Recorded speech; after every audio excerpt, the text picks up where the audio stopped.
हिलाने पे पुल टूट जाता है। यह है गुजरात के विकास का सच।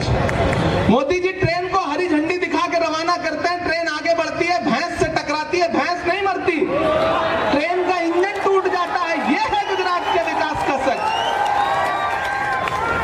यहाँ के मंत्री सड़क बनवाते हैं, उद्घाटन करते हैं, सड़क पर नारियल फोड़ते हैं, असलम भाई तो नारियल नहीं टूटता, सड़क टूट जाती है। यह है गुजरात के विकास का सच। गैस सिलेंडर की कीमत भी 1000 के पार, कहां सोया है चौकीदार। कि रेल बिक गई, तेल बिक गया, बिका हवाई अड्डा, सब कुछ बिकता देख के खुश हैं अपने जेपी नड्डा। मौजूदा सरकार ये कह रही है कि हमने देश को अच्छे दिन दिए। ये कैसे अच्छे दिन है भाई? मैं तो ये अच्छे दिनों को देख करके शायर हूं, तो हर जगह जाके ये 4 मिसरे पढ़ता रहता हूं कि मोहब्बत भाईचारे के दीवाने दिन ही लौटा दो। मैं सीधे उन्हीं से कह रहा हूं कि मोहब्बत भाईचारे के दीवाने दिन ही लौटा दो। वो सस्ती दाल सब्जी के सुहाने दिन ही लौटा दो। ये अच्छे दिन तो अंबानी अडानी को मुबारक हो, हमें ऐसा करो साहिब पुराने दिन ही लौटा दो।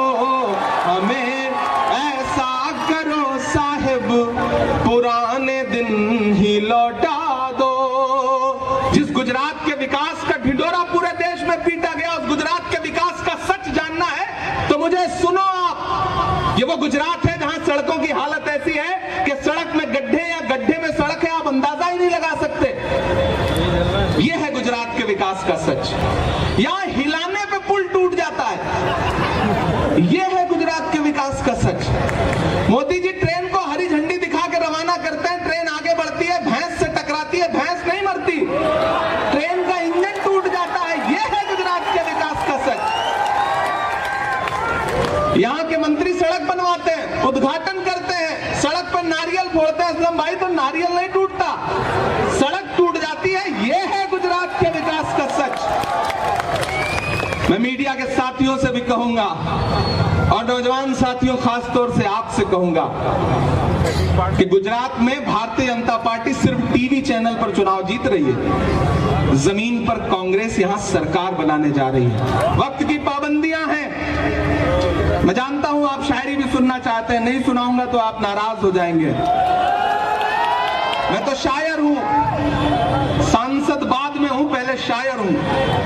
तो मैं तो चारों तरफ जा करके हमेशा महंगाई देखता हूं, माओं को अपने घरों में रसोई में आटा चावल दूध दही खरीदने के लिए परेशान देखता हूं, तो मैं तो पूछ लेता हूं उनसे कि कहां सोया है चौकीदार, कहां सोया है चौकीदार। गैस सिलेंडर की कीमत भी 1000 के पार, कहां सोया है चौकीदार, कहां सोया है चौकीदार। कि चाय बेचने वाला, देखिए मैं शायर हूं तो मुझे छूट है, मैं कह सकता हूं, मुझे हक है। मैं तो सोच रहा हूं मैं किसी दिन संसद में भी खड़ा होकर ये नज्म उनको जरूर सुनाऊंगा कि चाय बेचने वाला पूरा भारत बेच रहा है। सच बोल रहा हूं कि नहीं बोल रहा हूं? सच बोल रहा हूं कि नहीं बोल रहा हूं? इधर जो लोग खड़े हैं आपका भी समर्थन चाहिए मुझे कि चाय बेचने वाला पूरा भारत बेच रहा है। इसी काम में हासिल उसे महारत बेच रहा है। रेल बिक गई, तेल बिक गया, बिका हवाई अड्डा। अब तैयार रहना पैदलपुरा वालों कि रेल बिक गई, तेल बिक गया, बिका हवाई अड्डा, सब कुछ बिकता के खुश हैं अपने जेपी नड्डा। कि जनता महंगाई की मारी करती हाहाकार, कहां सोया है चौकीदार। इस मुल्क में दो ताकतें हैं। एक ताकत वो है जो सोचती है कि मुल्क उसकी तानाशाही से चलेगा, मुल्क उनकी मर्जी से चलेगा। लेकिन एक तरफ वो ताकतें खड़ी हैं जो ये कह रही हैं कि मुल्क डॉक्टर बाबा साहब भीमराव अंबेडकर के संविधान से चलेगा, जो ये कह रहे हैं कि मुल्क महात्मा गांधी के विचारों से चलेगा, मौलाना आजाद के सपनों से चलेगा, ये मुल्क पंडित जवाहरलाल नेहरू के ख्वाबों से चलेगा। और उसी मिशन को लेकर के, उसी ताकत को लेकर के, नफरत के खात्मे के लिए एक शख्स है जो पिछले 83 दिन से हर रोज 25 किलोमीटर पैदल चल रहा है कन्याकुमारी से कश्मीर तक, जिसका नारा क्या है कि नफरत छोड़ो भारत जोड़ो। एक तरफ जब हुकूमतों में बैठे हुए लोग पूरे मुल्क में नफरत फैलाने में लगे हैं, ऐसे वक्त में एक अकेला नेता इस देश में जो सीना ठोक के कह रहा है कि मैं आरएसएस की नफरत की राजनीति के खिलाफ खड़ा हूं। मैं देख के आया हूं उस यात्रा को, मैं शामिल रहा हूं उस यात्रा में, मैं चलता रहा हूं उस यात्रा में, मैं गांधी के गुजरात में खड़ा हूं। इसलिए भी ये बात कह रहा हूं कि मुझसे मीडिया के साथी कहते हैं इमरान साहब आप इस यात्रा के बारे में क्या सोचते हैं, तब मैं कहता हूं कि अगर मैं महात्मा गांधी के दौर में पैदा हुआ होता तो अंग्रेजों के खिलाफ उनके साथ भी पैदल चल रहा होता। लेकिन मैं अगर इस दौर के गांधी के साथ पैदा हुआ हूं, राहुल गांधी के साथ पैदा हुआ हूं, तो मैं उनके साथ भी अपने पैर के छालों की परवाह किए बगैर चल रहा हूं। जो हर जालिम से टकराएगी वो आंधी बनाऊंगा, जो हर जालिम से टकराएगी वो आंधी बनाऊंगा। नए अंग्रेज आए हैं, नया गांधी बनाऊंगा। नया गांधी, इस दौर का गांधी अपने पांव के छालों की परवाह किए बगैर 2000 किलोमीटर से ज्यादा चल चुका है, सिर्फ इसलिए कि मुल्क में भाईचारा आए, मोहब्बत आए, प्यार आए। मेरे भाई, 5 दिसंबर को आपको ईवीएम की कतारों में खड़े होना है, पोलिंग बूथ पर जाना है। तो जब जाइए तो बुनियादी मुद्दों को याद करके जाइए। याद करिएगा, बटन दबाने से पहले ये याद रहे कि आपके इसी सूबे में 135 से ज्यादा लोगों ने अपनी जान इसलिए गंवा दी क्योंकि भ्रष्टाचार की वजह से एक ऐसा पुल जिसका रखरखाव किया जाना था वो पुल ढह गया और 135 लाशें बिछ गईं। ये याद रखिएगा, लेकिन उससे ज्यादा ये बात याद रखिएगा कि जब 135 लाशें बिछी थी, मोरबी में कफन सिले जा रहे थे, तो हुकूमत का फर्ज यह था कि पूरा प्रशासनिक अमला, मुख्यमंत्री, प्रधानमंत्री जी खुद यहां थे, वो सारे के सारे मोरबी में मौजूद होने चाहिए थे। लेकिन अफसोस, देश का हाकिम दिन में 3 बार कपड़े बदल के उद्घाटन कर रहा था। याद रखिएगा इस बात को, याद रखिएगा इस बात को।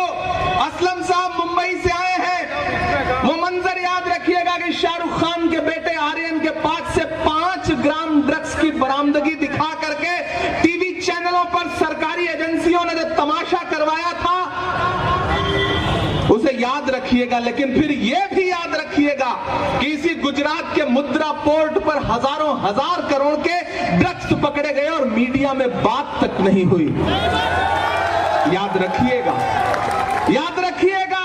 नौजवान साथियों, आप खास तौर से याद रखिएगा कि यह गुजरात है जहां 40 लाख रजिस्टर्ड बेरोजगार हैं, और आप जब नौकरी पाने की तलाश में पर्चा भरते हैं तो पर्चा देने से पहले पेपर लीक हो जाता है, लगातार पेपर लीक हो रहे हैं। याद रखिएगा, याद रखिएगा बटन दबाने से पहले कि यह गुजरात है, यहां शराबबंदी है, लेकिन इसी गुजरात में एक दिन में जहरीली शराब पीने से 70 से ज्यादा लोग अपनी जान गंवा देते हैं। और जब मैं और कांग्रेस के बाकी